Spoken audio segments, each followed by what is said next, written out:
Syria's Disintegration. Article by Tigran Yagavian, published on August 1, 2025 on EVN Report.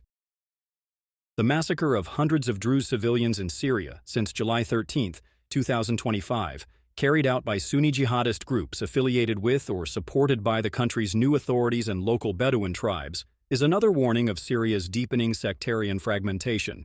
The Druze are Arabs practicing an esoteric Abrahamic religion closely related to Ismaili Shiism. To Sunni Islamist extremists, the Druze are viewed as heretics. This millennia-old Middle Eastern minority includes approximately 600,000 in Syria, 350,000 in Lebanon, and 130,000 in Israel. For survival, the Druze have historically maintained loyalty to the state in which they reside. In Israel, for example, they have served in the military since 1957, with many now holding senior positions in the army and police. They maintain strong transnational ties, particularly through endogamous marriage practices. The mountain of the Druze, Jabal al-Druze, lies near the Israeli-occupied Golan Heights, territory seized from Syria after the 1967 war. Many Druze civilians have fled across the border seeking protection from the Israeli army. Due to both domestic political considerations and geographic proximity, Israel will not allow Sunni Islamists to commit genocide against the Druze. As a warning, the Israeli Defense Forces bombed the Syrian Ministry of Defense in Damascus on July 16. Current Israeli authorities are likely considering the establishment of a new security buffer zone in the Druze mountain, though they have not publicly acknowledged this. By contrast, when the Alawite community, a secretive sect of Shiism, faced mass killings by Sunni jihadists in Syria's northwestern Latakia region in March 2025, neither Turkey nor Israel, the two closest regional powers, intervened. Syria's Christian community, which predates the arrival of Islam by 5 centuries, has also been targeted by Sunni extremists. The bombing of the Greek Orthodox Mar Elias Church in Damascus on June 23, 2025, killed 25 people. Amid these massacres targeting Syria's religious minorities, what position has the new president taken? Ahmed al-Sharaa seized control of Damascus on December 9, 2024, backed by Turkish President Erdogan's government, which shares ideological affinities with the Muslim Brotherhood. Is al-Sharaa complicit in these sectarian atrocities, willfully indifferent, or simply overwhelmed by forces beyond his control? One hopes it's the latter, as this former al-Qaeda militant, who now wears suits and delivers unifying nationalist speeches, has been endorsed by Presidents Trump and Macron. Cycle of vengeance. Since 2010, Syria's Christians have left the country in significant numbers, exhausted by a decade of war, 8 years of sanctions, economic collapse, and mafia rule. Of the 1.2 million Christians who lived in Syria at the start of the civil war, an estimated 70 to 80% have since fled. Those who remain include the elderly, those without the means to flee, and those with nowhere else to go. Armenian Christians, like their fellow believers, were traumatized by the massacres along the Alawite coast. In the south, the roughly 250 Christian families of Suwaida were evacuated to Damascus, but their convoy was ambushed by Bedouin tribes seeking revenge against minorities they associated with the deposed Assad regime. This exodus represents more than just a demographic crisis. It's a cultural and economic blow. Syria's Christians have long been disproportionately represented in the country's professional class, including medicine, law, education, and business. Among the few thousand Armenians who remain in Syria, roughly 5,000 to 7,000 in Aleppo, about 1,000 in Damascus, some 500 in Kesab, a scattering of families in coastal cities like Tartus and Latakia, and others in Al-Qamishli, which is part of the Kurdish-led autonomous administration of North and East Syria, the foremost concern is insecurity. Many fear that they may be next. They have received this message repeatedly. Skeptical of any genuine reconciliation efforts, they recognize that al-Sharaa's regime has relied on empty reassurances, particularly during the National Dialogue Conference held in February. This event gathered over 1,000 delegates from across Syria for just one day, yet it offered nothing meaningful to address the decades of violence, brutality, and injustice.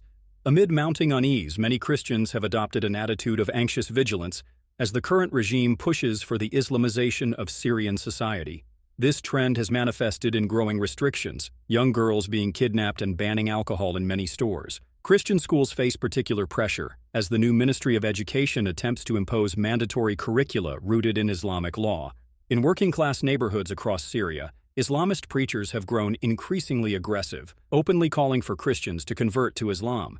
Meanwhile, gender segregation is gradually being enforced in public spaces, including schools, transportation, and government offices. The omnipresence of Turkey. The second major concern for Armenians is Turkey's de facto control of much of Syria. Turkey has entered an undeclared conflict with Israel over the division of a zone of influence abandoned by Iran and Russia. In summer 2024, Syrian opposition militias shared plans for an Aleppo offensive with Turkey. Islamist rebels couldn't act without informing Ankara, which has been the Syrian opposition's primary backer since the war's early days. Both Hayat Tahrir al-Sham, HTS, and the Syrian National Army, SNA, controlled by Turkish intelligence service MIT, believed they had received at least tacit approval from Ankara before launching operations. President Erdogan had long opposed a major offensive, fearing it would trigger a new wave of refugees into Turkey. However, by early 2024, Islamist rebels sensed a hardening in Ankara's stance toward Assad after Damascus repeatedly rejected Erdogan's attempts to negotiate a political solution to the military stalemate. After Ankara's efforts to persuade Assad failed, HTS commanders presented operation details to Turkish generals. HTS founder Ahmed al-Shara, whose nom de guerre is Abu Muhammad al-Julani, sent a clear message to Ankara. This path hasn't worked for years, so try ours. You don't need to do anything, just stay out of the way. In the initial offensive, the Turkish-backed SNA seized large areas, including Tel Rifat, from US-backed Kurdish forces. After the fall of the Assad regime, MIT director Ibrahim Kalin became the first intelligence chief to visit the Syrian capital. He arrived in Damascus on December 12, 2024, just 4 days after Bashar al-Assad's fall, and prayed at the Umayyad Mosque. When Syrian leader Ahmed al-Shara personally drove the car that Kalin entered upon leaving the mosque, it sent a strong message about the close relationship between HTS and Turkish intelligence. Turkey's involvement in Syria runs deep. The Suleiman Shah Brigade was a central component of the anti-Assad armed opposition and part of the Syrian National Army, formerly Turkey's proxy militia. Until 2024, it operated in the Afrin region of northern Syria, exercising significant control over the local population. The brigade became notorious for kidnappings and extortion, particularly targeting Afrin's Kurdish residents, who were harassed, forced from their homes, or coerced into paying large ransoms to recover property or loved ones. Mohammed Hussein al-Jassim, nom de guerre Abu Amsha, an ethnic Turkmen and the head of the Suleiman Shah Brigade, holds Turkish citizenship. Under his leadership, brigade members forcibly displaced Kurdish residents and seized their homes, giving the properties to Syrians from outside the region. Al-Jassim is responsible for dozens of assassinations and abuses, including crimes committed in 2018 in Afrin, this according to a UN report. His younger brother, Walid Hussein al-Jassim, also held a leadership role in the Suleiman Shah Brigade, where he coordinated kidnappings, robberies, ransom operations, and money laundering from ransom payments through business run in several locations in southern Turkey. The Hamza Division, led by Saif Bulad, also known as Abu Bakr, is another armed group within the Turkish-backed SNA. This militia has conducted torture in detention centers where kidnapped individuals were held for extended periods. Many of these detainees suffered sexual abuse. This brigade sent mercenaries to Azerbaijan to fight against the Armenians in 2020. In July 2024, Abu Bakr Abu Amsha and Turkish politician Devlet Bahçeli, leader of the ultranationalist Nationalist Movement Party, MHP, and Erdogan's coalition partner, met at the Grey Wolves headquarters in Ankara to discuss the evolving situation in Syria. By December 2024, following the Assad regime's collapse, Abu Bakr and Abu Amsha met Bahçeli again, this time as victors. Both Turkmen leaders maintained connections to Alaaddin Çakıcı, a former Grey Wolves member known as the head of the Turkish mafia. In July 2024, Çakıcı posted a photo on X, formerly Twitter, showing himself dining on his yacht with Abu Bakr and Abu Amsha. The accompanying caption urged Turks worldwide to support the Turkmen struggle. On January 27, 2025, the city of Manbij witnessed some of the fiercest fighting involving pro-Turkish armed groups. The Hamza Division, refusing to disarm, clashed with the local branch of Ahrar al-Sham, an Arab group affiliated with HTS. On March 8, 2025, SNA Turkmen leaders Abu Amsha and Abu Bakr participated in massacres of Alawites along the Syrian coast. These MIT-linked operatives faced no consequences for their involvement. In December 2024, Turkey began negotiations to take control of the TS airbase T4, located near Palmyra in central Syria. Ankara and Damascus are discussing a defense pact that would provide air cover and military protection to the new Syrian government, which currently lacks a functioning army. Turkey has already begun moving assets to secure T4. Their plan involves rebuilding and expanding the base once air defense systems are in place. Ankara intends to deploy surveillance and strike-capable drones, which would grant Turkey regional air dominance. The ultimate goal is to establish a layered air defense system at and around T4 with short, medium, and long-range capabilities. Regarding Syria's reconstruction, the leader of HTS told the pro-government Turkish daily Yeni Shafak that Turkey, which sheltered millions of Syrians during the civil war, would be given priority over other nations. We trust Turkey to share its expertise in economic development with Syria. We will preserve our social bond. This victory is not just for the Syrian people, but also for the Turkish people, as it is a triumph of the oppressed over the oppressor, declared Ahmet al-Shara. Onur Genç, a Turkish national and CEO of BBVA, Spain's second-largest bank, and the second-largest private bank in Turkey, added, "For Turkey, this will be positive, as there is a lot of rebuilding to be done in Syria. Who will take charge? Turkish companies. The lifting of sanctions allows Turkish firms to go in more easily and Turkish banks to finance them, so this will help." Since U.S. President Donald Trump returned to office, Erdogan has urged him to lift sanctions on Syria. Trump announced the decision on May 13th, and Secretary of State Marco Rubio later confirmed a 6-month suspension of the Caesar sanctions on May 23. The two presidents maintained a strong relationship during Trump's first term, with Trump describing himself as a big fan of Erdogan.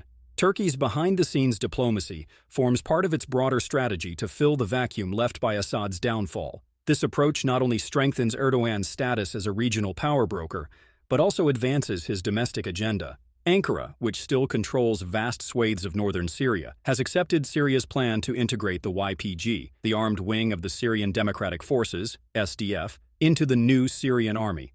The repatriation of approximately 3.2 million Syrian refugees in Turkey depends on rapid and stable infrastructure and housing development in Syria. With the lifting of U.S. sanctions and the partial removal of EU economic restrictions on May 28, excluding those based on security grounds, Turkey stands to reap the rewards of its long-term policy of regional influence through Syria's reconstruction. What should be done? For Syria, one thing is now certain. The authority of a central and inclusive state must be quickly restored across the entire territory. Otherwise, this magnificent country, home to extraordinarily hospitable people, risks plunging into a spiral of disintegration and all-out civil war. When Syrian Christian Michel Aflaq founded the Ba'ath Party in 1940, he understood that Levantine societies needed unifying nationalism to escape fragmentation. Ethnic and religious minorities in any country need the protection of a strong state with a functioning system that, in practice, protects their rights.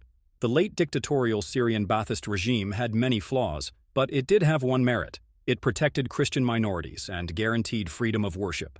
If you are a minority, and your children are threatened by bands of fanatical militants, you are left with only two options: exile or the creation of a stronghold. The question of minority rights is the dilemma that now keeps Syria's Kurdish, Alawite, Druze, and Christian populations awake at night. Kurdish and Druze strongholds could likely endure for some time, Kurds drawing on limited support from Iraqi Kurdistan, while Druze areas are informally shielded by Israel. However, the Kurdish regions in Syria no longer benefit from support across the Turkish border, which is now tightly sealed, with Ankara closely monitoring and disrupting cross-border connections. The Alawite stronghold around Latakia, meanwhile, would likely not withstand sustained Sunni militancy for long, especially after Russia's withdrawal from its military bases in Tartus and Maymim. Syria's Christians, too few and too scattered, cannot even contemplate establishing a defensible bastion, unlike the Maronites in Lebanon's mountains. Since 2011, many Western analyses of the Syrian tragedy have been marked by a mixture of historical ignorance, political Manichaeism, and diplomatic wishful thinking. Armenians, as other remaining Christians, are paying the price.